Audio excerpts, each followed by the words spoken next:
नमस्कार,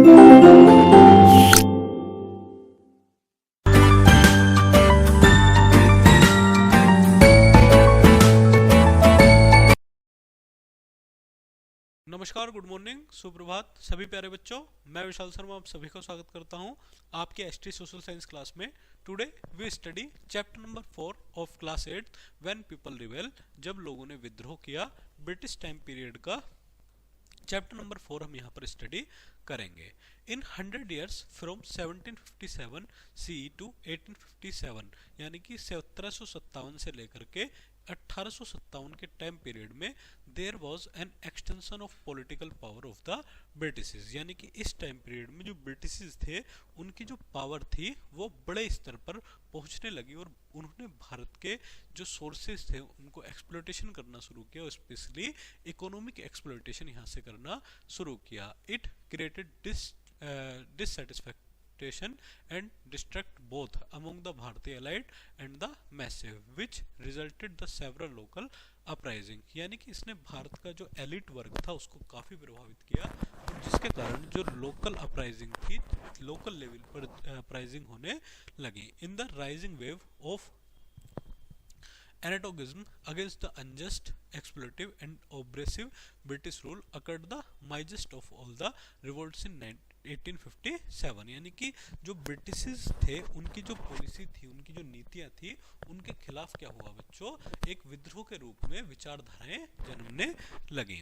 विच shook the very foundation of the British rule. It is also referred to as the first war of independence और the great revolt of 1857, while the British historian called it sipahi mutiny. इसलिए कुछ लोग कहते हैं इसको first war of independence and, जबकि जो British हैं वो कहते हैं इसको एक सिपाही इम्यूनिटी या सिपाही विद्रोह। क्या क्या कारण थे इसको हम समझेंगे।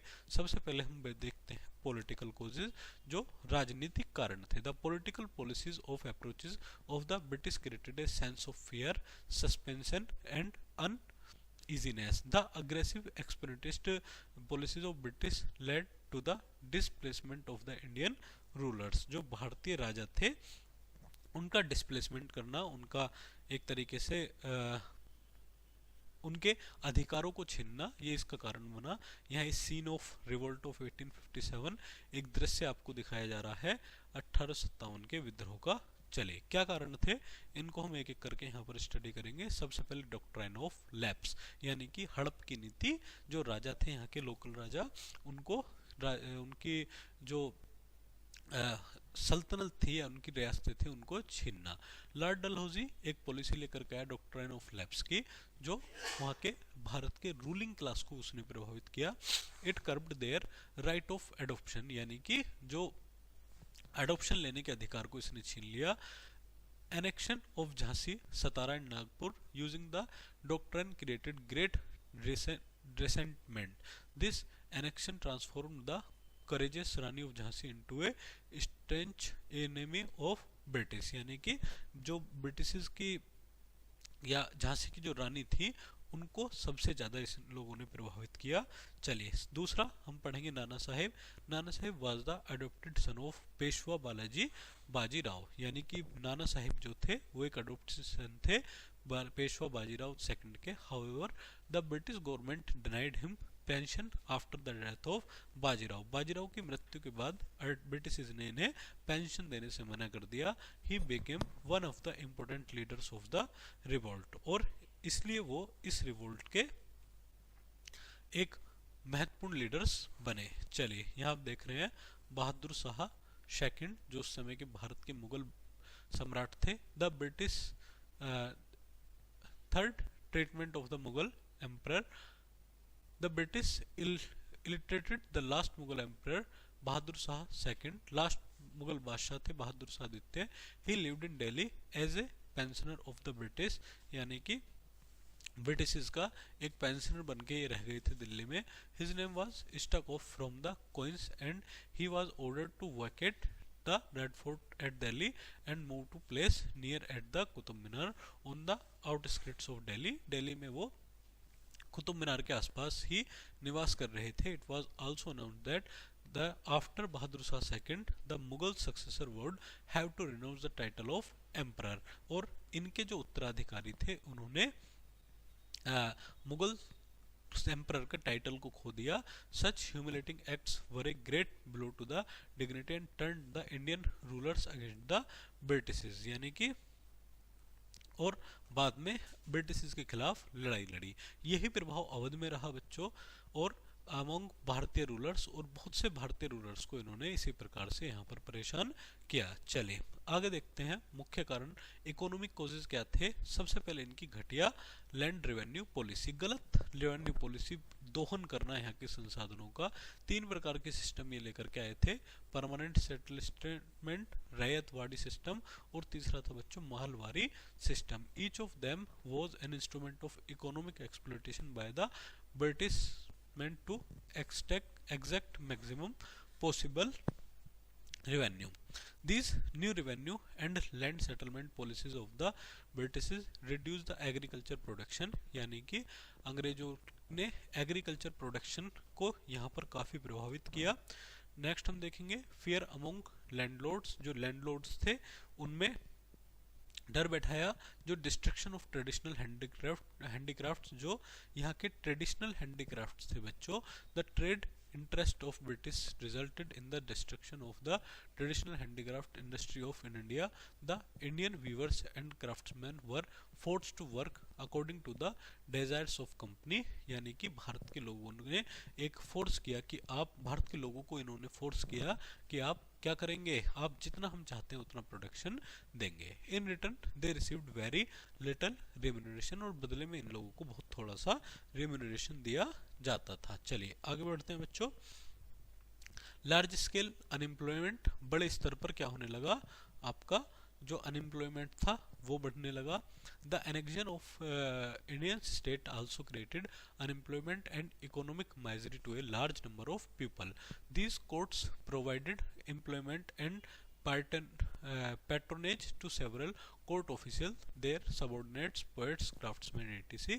For example, when Awadh was annexed, the administration was replaced by company administration, resulting in many of these people becoming unemployment। यानी कि जब छोटी छोटी रियासतें प्रभावित होने लगी बच्चों, तो क्या हुआ इसका प्रभाव कि जो इनके यहाँ पर काम करने वाले पीपल थे वो भी अनएम्प्लॉयमेंट होने लगे। नेक्स्ट हम देखते हैं social and religious causes. The establishment of British rule in India was accompanied by the spread of western culture, that is why India has become apprehensive and alarmed regarding the intentions of the British concerning their religion। यानी कि British ने भारत में एक धार्मिक नीति, यानी कि भारत के धार्मिक पहलुओं पर एक कुठाराघात करना शुरू किया, जिसका परिणाम रिवोल्ट के रूप में भी हुआ। एक्टिविटीज ऑफ क्रिश्चियन मिशनरीज, क्या एक्टिविटीज थी क्रिश्चियन मिशनरीज की, यहाँ हम देख रहे हैं ये Christian missionaries came to India in large number, बड़े स्तर पर क्रिश्चियंस भारत में आए। They tempted Indians with money, jobs and honour for accepting Christianity. उन्होंने भारत के लोगों को बहुत पैसा, जॉब और सम्मान देना शुरू किया अगर वो क्रिश्चियन धर्म अपना लें। Some of the missionaries ridiculed the religious beliefs and practices of the Hindus and Muslims in their effort to convert people to their faith। यानी कि अगर आप हमारा धर्म अपना लेंगे तो हम आपको बहुत से सोर्सेज देंगे। This hurt the religious sentiments of the people and created a sense of suspension and fear among them। और लोगों में एक डर की भावना यहाँ पर क्रिएट हुई। They believed that these missionaries were attempting to convert all India's to Christianity। यानी कि इनका जो मोटिव था वो ये था कि ये लोग प्रयास कर रहे थे किस चीज़ को, क्रिश्चियनिटी को भारत में किस चीज़ के करने के लिए, अडॉप्ट करने के लिए। आगे बढ़ते हैं। इंटरफेरेंस ऑफ द ब्रिटिश का इंटरफेरेंस क्या था? The company passed certain laws which created distrust among the people. They had misgivings even about the useful social legislations passed by the British। The passing of laws, कुछ कानून ऐसे उन्होंने बनाए जो सती को, female infanticide and encouragement of window remarriage, यानी कि विधवाओं के विवाह को, सती प्रथा को रोकने के काम करने वाले थे, जिससे भारत के लोगों को लगा कि भाई अब हमारी जो धार्मिक मान्यताएं हैं वो प्रभावित हो रही हैं, इसलिए इन्होंने इसके खिलाफ काम करना शुरू किया। नेक्स्ट देखते हैं introduction of modern means of transport and communication. The introduction of railways, telegraph and postal services aroused grave doubts and fears, especially among the simple backward villagers। यानी कि जो नए रिसोर्सेज थे उन्होंने भारत के सिंपल और बैकवर्ड विलेजर्स को प्रभावित किया। India thought it to be a violation of the caste and religious norms. यानी कि the telegraph was seen as some kind of magic. Telegraph एक मैजिक की तरह काम कर रहा था। All this created distrust among the people. चलिए आगे बढ़ते हैं। Introduction of the western education. Western education का भी एक इसमें प्रभाव पड़ा और रेसाइकल डिस्क्रिमिनेशन का भी प्रभाव हुआ बच्चों। The British judicial system. British judicial system ने भी यहाँ पर प्रभावित अपना डालना शुरू किया। Military causes.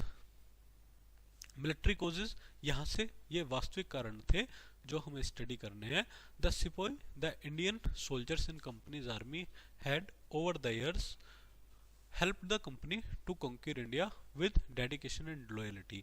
यानी कि भारत में जो भारत के ही सिपाही ब्रिटिश कंपनी के साथ बड़े समर्पण और बड़ी वफादारी के साथ क्या कर रहे थे बच्चों, अपना काम कर रहे थे। By the mid of 19th century, 19वीं शताब्दी में, however there was growing disaffection among the sepoys. लेकिन भारत के जो इस टाइम पीरियड के दौरान जो सिपाही थे उनमें डिससेटिस्फैक्शन आना शुरू हुआ। The sepoys had numerous grievances. सिपाहियों में न्यूमेरियस ग्रीवेंस आने शुरू हुए। The revolt of 1857 started mutiny of the sepoys in the company's army. और रिवोल्ट के मुख्य कारण 1857 में ये बने। Discrimination against the Indian soldiers. जो इंडियन सोल्जर्स थे उनका क्या क्या प्रभाव यहाँ पर पड़ा, इसको हम यहाँ पर देखने का प्रयास करेंगे। The Indian sepoys had played a major role in the establishment and expansion of the British empire. जो इंडियन सिपाहीज थे उन्होंने एक बड़ा रोल प्ले किया टू एस्टेब्लिशमेंट, ब्रिटिश एम्पायर को एस्टेब्लिश करने में। However they were neither appreciated not rewarded by the Britishes. लेकिन ब्रिटिशेस के द्वारा ना तो उनको अप्रिसिएट किया गया ना ही किसी भी प्रकार का रिवार्ड दिया गया। On the contrary, they were treated with great contempt by the British officers. On the contrary, the sepoys were excluded from all high military posts. The highest post that an Indian सिपाही could get was the सूबेदार। यानी कि भारत के जो सिपाही थे बच्चों उनका प्रमोशन भी ब्रिटिश गवर्नमेंट के द्वारा नहीं किया जा रहा था। भारत के सिपाहियों को वो मात्र क्या कर रहे थे, मैक्सिमम सूबेदार के पद पर अपॉइंट कर रहे थे। चलिए इसके अलावा उनकी सैलरीज और अलाउंसेस क्या थे, बहुत कम थे।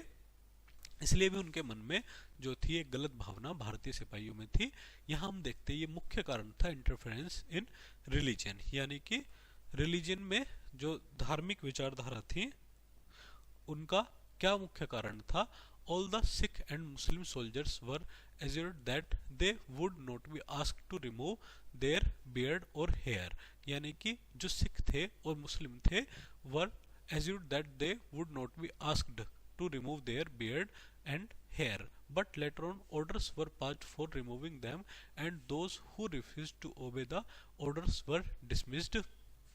यानी कि शुरू में उन लोगों को ये आदेश दिया गया था कि वो अपनी दाढ़ी और बाल क्लियर रखेंगे, लेकिन बाद में उन्हें इस चीज को मानने से इनकार कर दिया। The soldiers shared the feelings with the civilians that the Britishers were bent upon destroying their religion. जो सोल्जर्स थे वो शेयर्ड द फीलिंग और उन्होंने इन फीलिंग्स को अपना शेयर करना शुरू किया। चलिए growth of suspension due to overseas assignments. जो ओवरसीज असाइनमेंट थे उनका सस्पेंशन होना शुरू हुआ। In September 1856 a general order was passed which made it compulsory for all the new recruits of the army to take on oath that they would go for fighting at any place wherever required. एक आदेश वहां की संसद के द्वारा पास हुआ कि जहां भी जरूरत पड़ेगी हम आपको लेकर के जाएंगे। This hurt the sentiments of Hindus because ये हिंदू लोगों के लिए काफी कैसा था, एक गलत सेंटिमेंट था कि वो लोग विश्वास करते थे कि समुद्र की सीमाओं को पार करना क्या है, एक अपराध का या एक अनैतिक या एक पाप कर्म है।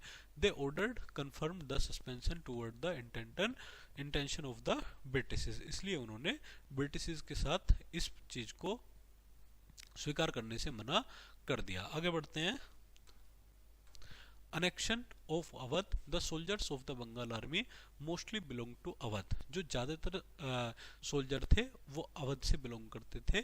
दे felt indignant when Awadh was annexed to British territory, उन्हें बहुत बुरा लगा जब अवध को गलत तरीके से क्या किया गया, ब्रिटिश आर्मी में, ब्रिटिश साम्राज्य में मिला दिया गया। On the other hand, after the annexation of Awadh, as the nawab's army was disband, the soldiers lost their means of livelihood and their bitterness against the British increased. और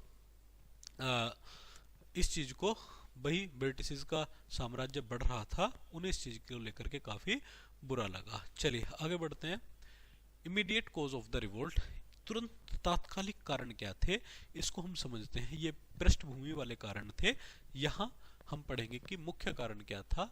against the backdrop of seething disconnect amongst different section of the society, there arose the episode of greased categorized in 1856 the new Enfield rifles, एक नई प्रकार की rifles आई थी बच्चों जो company की army ने लॉन्च की थी। while loading the rifle the greased covering of the cartridge had to bitten off, यानी कि जो इसमें कारतूस था उसको मुंह से खोलना पड़ता था। In January 1857, जनवरी 1857 में a rumor started at the डम कैंटोनमेंट इन कलकत्ता, डम कैंटोनमेंट कलकत्ता में एक चर्चा शुरू हुई कि जो कार्टेज थे उसमें गाय की चर्बी और सुअर का मांस लगा हुआ है। The rumour spread like wildfire among the Hindu and Muslim sepoys, जो हिंदू और मुस्लिम समुदाय थे या सिपाही थे उनमें ये खबर आग की तरह फैल गई। दे वर convinced that the government was deliberately trying to defile their religion, क्योंकि ये जो चीजें थी ये इनके धर्म से जुड़ी हुई कंटेंट था बच्चों। A wave of indignation and anger swept through all the military stations, they protested against the use of grazed कार्टेजेस, और उन्होंने जो कार्टेजेस थे उनको यूज करना शुरू कर मतलब यूज करने से मना कर दिया। However the British government paid no heed to their protest and punished those who refused to obey their order, और ब्रिटिश ने उन लोगों को पनिश करना शुरू किया जिन्होंने इस ऑर्डर को मानने से मना कर दिया। When the soldiers of 19th regiment refused to use the greased cartridge, their leaders were punished and the regiment was disbanded, और रेजिमेंट को बंद कर दिया गया। On 29 March 1857 a Barrackpore Mangal Pandey of the 34 regiment fired, यानी कि हम देख रहे हैं फोटो लगी हुई है मंगल पांडे जी की। मंगल पांडे जी ने मना कर दिया कि भाई मैं इस प्रकार के जो कैटल्स के ये लगे हुए हैं मैं इनको कारतूस को प्रयोग नहीं करूंगा क्योंकि ये मेरे कास्ट को और मेरे धर्म को क्या करते हैं, प्रभावित करते हैं। But Mangal Pandey was arrested, tried and executed, लेकिन मंगल पांडे जी को अरेस्टेड कर लिया गया और फाइनली मंगल पांडे को 8 अप्रैल को फांसी दे दी गई, मृत्युदंड दे दिया गया। और जैसे ही इन्हें मृत्युदंड मिला भारत में ये अलग अलग और स्पेशली नॉर्थ इंडिया में 1857 का रिवोल्ट फैलना शुरू हो गया। तो वो कहाँ वो रिवोल्ट फैला, सबसे पहले हम पढ़ेंगे मेरठ में। Meerut, the sequence of the revolt started at Meerut, Meerut से रिवोल्ट शुरू हुआ। On 24 April 1857 85 soldiers of the 3rd cavalry regiment at Meerut refuse to use the greased cartridges, यानी कि रिफ्यूज कर दिया ग्रीस्ड कैटराइज्ड को। दे वर पनिश्ड, उन लोगों को दंडित किया गया with 10 years of rigorous imprisonment, 10 साल का कठोर दंड उनको दिया गया। ऑन 9 मई को they were stripped of their uniforms and disgraced publicly, और उन्होंने अपनी जो वर्दी थी उसको उतार दिया और पब्लिकली विरोध उन्होंने किया। The very next day on 10th May, 10 मई को अगले दिन, the entire regiment revolted, the infantry also become a party to it, the soldiers release the prisoners, killed many European officers and civilians. जो soldiers थे इन्होंने बहुत से European अधिकारियों को और नागरिकों को मार डाला। Set their bungalows on fire and march to Delhi at the same night, और उन्होंने सेम नाइट को दिल्ली की तरफ मूव करना शुरू किया। दिल्ली में जो कि एक बूढ़े राजा थे भारत के उस समय के, बहादुर शाह जफर 18 ईयर के हो चुके थे, उन्हें अपना लीडरशिप डिक्लेयर कर दिया। The restoration of the Mughal empire was proclaimed with the booming of guns, और बंदूकों से उन्होंने उद्घोषणा की, घोषणा की कि भाई हम अब विद्रोह करेंगे। News quickly spread that the company Raj and come to an end, और ये खबर फैल गई कि कंपनी का शासन अब खत्म होने वाला है। The sipahi revolt had been transformed into a war of independence, और सिपाही विद्रोह जो था ये आपका बहुत जल्द ही एक वार ऑफ इंडिपेंडेंस के रूप में बदलने लगा। दिल्ली, बिहार और आपका लखनऊ, कानपुर, झांसी सभी जगह ये फैलने लगा। चलिए अदर प्लेसेस में कौन कौन इस विद्रोह में लड़े, सबसे पहले आप नाम याद रखें, नाना साहब और रानी लक्ष्मीबाई। कानपुर, इन कानपुर में Nana Sahab, the adopted son of the former Peshwa Bajirao second, became the leader of the rebels. Kanpur में ये लीडर बने।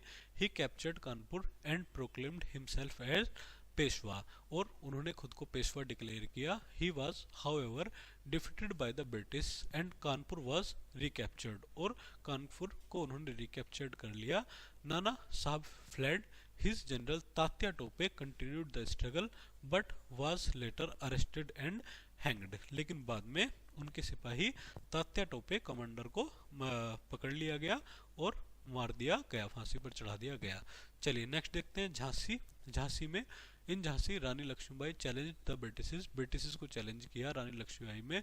The British manage to capture Jhansi, और ब्रिटिश ने झांसी को कैप्चर कर लिया। रानी Lakshmibai escaped, mobilized her forces and with the help of Tantya Tope captured Gwalior and drove out Scindia, a loyal ally to British।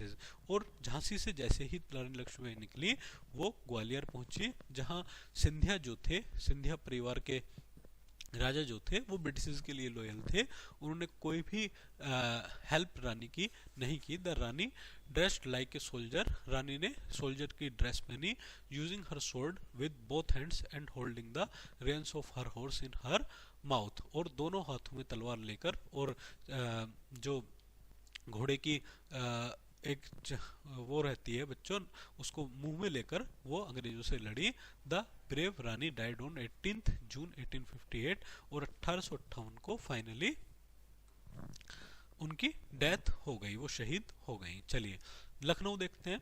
Lucknow में the rebel soldiers were joined by zamindars, talukdars and people from almost all the sections of the society who were affected by the annexion of Awadh.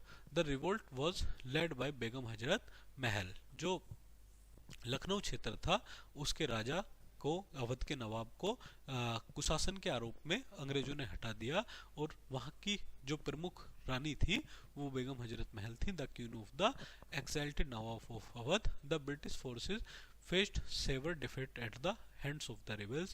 The Lucknow residency was besieged for several months. However, later the British managed to recapture Lucknow, और कुछ दिनों बाद जो British थे उन्होंने लखनऊ को capture कर दिया। Most of the rebels were exhausted. Begum Hazrat Mahal fell to Nepal, और जब बेगम हजरत महल हारने लगी तो वो नेपाल की तरफ मूव कर गई। कुंवर संग बिहार के राजा थे, उन्होंने लीड किया। खान बहादुर खान ने बरेली में लीड किया। ग्वालियर में Tantya Tope revolt against the British. क्या कारण थे फेलियर होने के, इन्हें हम देखते हैं। By July 1858, 14 months after the outbreak at Meerut, peace was declared, और 14 महीने बाद मेरठ में जीवन जन सामान्य हुआ और शांति स्थापित हुई। The revolt had been crushed. The British Empire had survived, और जो ब्रिटिश एम्पायर थे उन्होंने खुद को सर्वाइव करना शुरू किए। क्या फेलियर थे इसके हम स्टडी करते हैं। The revolt of 1857 was the first big challenge to the British rule. It failed due to many reasons. क्या फेलियर थे? यहाँ आप देख रहे हैं बेगम हजरत महल, arrest of Bahadur Shah second, इनको अरेस्ट किया गया। प्राइमरी कोज जो प्राथमिक कारण था फेल ऑफ रिवोल्ट, रिवोल्ट के फेल होने का, लैक ऑफ प्लान्ड एफर्ट्स यानी कि एक कोई भी सुनियोजित योजना भारत के लोगों के पास नहीं थी, ऑर्गेनाइजेशन का अभाव था, लीडरशिप का अभाव था, कोई प्रॉपर स्ट्रेटजी नहीं थी और अंग्रेजों के पास ज़्यादा बेहतर वेपन्स थे। The leaders of the revolt like emperor Bahadur Shah, Begum Hazrat Mahal, Nana Sahib Tope, Rani Lakshmibai and others did not coordinate with one another. और भारत के जो लीडर थे इनमें कमी थी कि इनके बीच में कोई भी कोऑर्डिनेशन नहीं था। The rebels were short of weapons, इनके पास धन और वेपन्स दोनों की कमी थी, जबकि कंपनी के पास अनलिमिटेड फंड्स था। The area of the revolt remained limited, revolt का एरिया भी लिमिटेड था। साउथ इंडिया में, पंजाब में ये रिवोल्ट राजस्थान में नहीं फैल पाया। इसके अलावा बहुत से native rulers gave useful support to English, Bharat के ही बहुत से राजाओं ने अंग्रेजों को सपोर्ट करना शुरू किया। द एजुकेटेड भारतीयस did not supported the rebels, जो भारत का बुद्धिजीवी वर्ग था उसने कोई भी हेल्प भारत के लोगों की नहीं की। क्या रिजल्ट हुए इस विद्रोह के? As a result of the revolt of 1857 Queen Victoria issued her proclamation in 1858, रानी विक्टोरिया ने अपना डिक्लेरेशन जारी किया 1858 में, जो कि ये कहता था कि जो ईस्ट इंडिया कंपनी है अब उसका शासन किसके हाथ में चला जाएगा? वो ब्रिटिश क्राउन के हाथ में सीधा चला जाएगा। Queen's proclamation put an end to the company's rule and brought many changes in the administration in India. The English East India Company's rule came to an end. जो ईस्ट इंडिया कंपनी थी उसका rule खत्म हो गया और भारत में direct British parliament और queen के हाथ में शासन चला गया। आगे देखते हैं। The board of central court, control court, Bharat में कंट्रोल कोर्ट और एक डायरेक्टर कोर्ट की स्थापना की गई। The army was thoroughly reorganised and strength, जो आर्मी थी वो पुनः एक बार रीऑर्गेनाइज्ड की गई। Number of British soldier, British soldiers को बढ़ावा दिया जाने लगा। Treaties with Indian states would be honoured, Bharat के जो राजा थे इनको सम्मान दिया जाने लगा। The British realised their mistake of antagonising the Indian rulers, the doctrine of lapse were abolished, जो डॉक्ट्राइन ऑफ लैप्स था, हड़पने की जो नीति थी वो खत्म कर दी गई ब्रिटिश के द्वारा। Unconditional and general pardon was given to the rebels except those responsible for the murder of British subject. Indian would be given opportunity to be associated with the administration. High post in government services would be given in the basis of merit, not race, यानी कि जो अच्छे पद थे वो merit के आधार पर दिए जाने लगे। The British Parliament passed the Government of India Act 1858. 1858 में जो ब्रिटिश पार्लियामेंट के द्वारा गवर्नमेंट ऑफ इंडिया एक्ट लागू किया गया। नेचर ऑफ रिवोल्ट, क्या नेचर थी इसको भी हम देखते हैं। The to underplay the importance of uprising, European historians referred to its immunity of सिपाही, यूरोपियन इतिहासकारों ने इसे एक सिपाही विद्रोह कहा है, जबकि भारत के लोग इसको क्या मानते हैं? एक प्रॉपर वॉर मानते हैं। क्या है भारतीय लोगों के विचार, इसे हम देखते हैं। The revolt did begin as a mutiny by the Sipahi, but it was soon supported by people from all sections of society. In some regions, the common people revolted much before the Sipahis displayed their rebellious intent. Those who joined the revolt, जिन लोगों ने revolt join किया, had different reasons, जो उनके अलग कारण और अलग motive थे जो ब्रिटिश रूल को determination of overthrow it. It had wide popular support, इनके पास एक बड़ी popular support of various sections of society, society के लोगों की एक वेरियस सपोर्ट थी। People of Kol communities fought together, जो पीपल थे कम्युनिटीज के वो आपस में लड़ रहे थे। Even the boatmen of Lucknow refuse to carry British soldiers across the river. The struggle created a strong bonding and a sense of unity between the Hindus and the Muslims, Hindu और मुसलमानों के बीच में एक अच्छी बॉन्डिंग होनी शुरू हुई। They fought soldiers to shoulder as single brethren against a common enemy. उन्हें लगा कि हमें एक जॉइंट दुश्मन के साथ लड़ना है और हम दोनों आपस में मिलकर के लड़ेंगे। Of the estimated 1,50,000 people killed in revolt, 1 lakh were civilians। 1.5 lakh लोग इसमें मारे गए एक अनुमान के हिसाब से, जिसमें 1 लाख सिविलियंस थे, नागरिक थे। Hence, the revolt was not a mutiny, एक सिपाही विद्रोह नहीं था। It was the first large-scale popular uprising against various social, religious and economic injustice of foreign ruler। जो ब्रिटिश के शासन का क्या था बच्चों, एक गलत प्रभाव था, एक गलत परिणाम था।